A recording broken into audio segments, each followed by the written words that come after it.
আসসালামু আলাইকুম। Responsive web ডিজাইনের বাংলা ভিডিও টিউটোরিয়ালে আপনাদের সবাইকে স্বাগতম।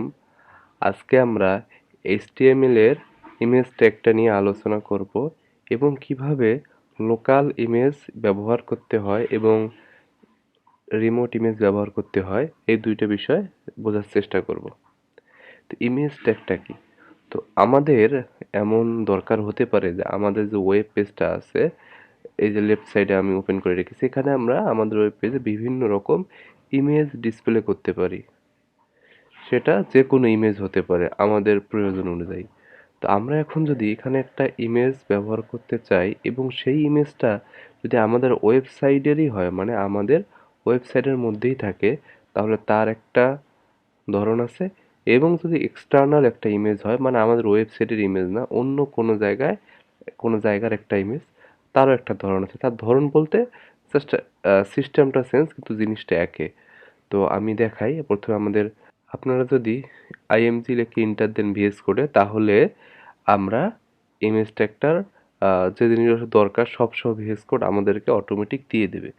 তো এই ইমেজ ট্যাগের এসআরসি যে সোর্স অ্যাট্রিবিউটটা আছে, সেটাতে কি করতে হয়, সেইটাতে আমাদের ইমেজের পাথ বলে দিতে হয়, মানে ইমেজটা আমাদের কোথায় আছে।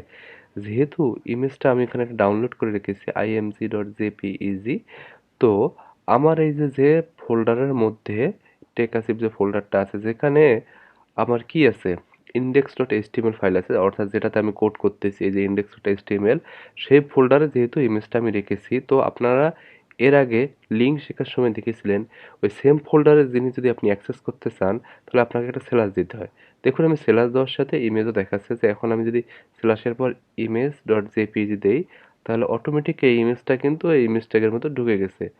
অল ট্যাগ হচ্ছে কি, ধরুন এই যে আপনি ইমেজটা দিলেন, তো কোনো কারণে ইমেজটা আপনার এই লোকাল এখান থেকে ডিলিট হয়ে গেছে, তাহলে ইউজাররা যেন বুঝতে পারে এখানে একটা ইমেজ ছিল, এইরকম কিছু আপনি লিখে দিতে পারেন। আমি দিলাম এখানে কি, ন্যাচারাল ইমেজ। তো দেখুন এই যে আমাদের একটা ইমেজ এখানে কিন্তু ডিসপ্লে করেছে, তাই না? এই যে যে ইমেজটা আমাদের লোকালি আছে, দেখেন কোনো কারণে ধরেন যে ইমেজের নামটা ভুল হয়ে গেছে আমাদের, বা আমরা ইমেজটা রিমুভ করে দিচ্ছি, তখন কিন্তু ইউজার এইরকম একটা আইকন দেখতে পাচ্ছে আর সাইডে দেখতেছে কি, ন্যাচারাল ইমেজ।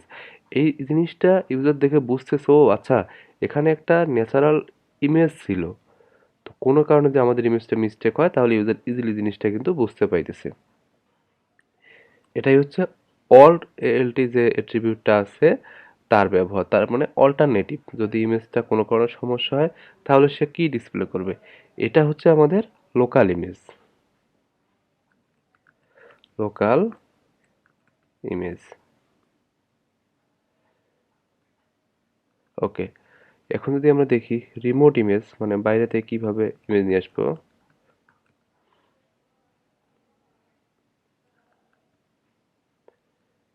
ট্যাগটা সেম, অ্যাট্রিবিউটও সেম, শুধুমাত্র আমাদের একটা আগে ইমেজ খুঁজে নিয়ে আসি আমি, যেমন আনস্প্লাশে অনেক ভালো ভালো ইমেজ থাকে। এটা একটা ওয়েবসাইট, এখান থেকে অনেক আপনার কাজের জন্য আপনি ইমেজ নিতে পারবেন। যেমন এই ইমেজটা যদি আমরা দেখি, কপি ইমেজ অ্যাড্রেস, এই যে ইমেজটা অনলাইনে, এটা কিন্তু আমাদের ওয়েবসাইটে না, এটা যে কোনো unsplash.com এর ভিতরে একটা ইমেজ। এর যে লিঙ্কটা আছে, কপি ইমেজ, ইমেজের যে লিঙ্কটা আছে, এটা আমরা কপি করলাম, এই সোর্সের মধ্যে দিলাম, অল্টারের ভিতর কি দিব, আনপ্লাস। ওকে, তো এখন যদি আমরা দেখি, দেখুন আমরা কিন্তু দুইটা ইমেজ দেখতে পাচ্ছি। এই যে উপরের ইমেজটা হচ্ছে আমাদের লোকাল ইমেজ, আর নিচেরটা হচ্ছে আনএস প্লাস থেকে ইমেজটা এসেছে। তো ইমেজটা দেখুন যে পুরো ওয়াইড জুড়ে আছে, তাই না? তো যদিও আমরা সিএসএস এ দেখবো যে কিভাবে এই ইমেজ, মানে এত বড় ইমেজগুলো সুন্দর আমাদের মন মতো সাইজ করব, বিভিন্ন স্ট্রাকচারে ডিজাইন করব, তো এটা কিন্তু আসলে সিএসএস এর কাজ, সেখানে আমরা দেখব।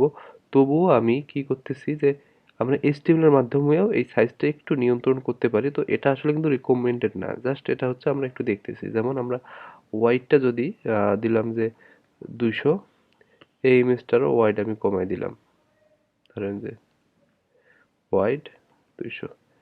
এখন যদি আপনারা সেভ করেন, দেখুন ইমেজ দুটি কিন্তু পাশাপাশি শো করতেছে এবং ছোট হয়ে গেছে।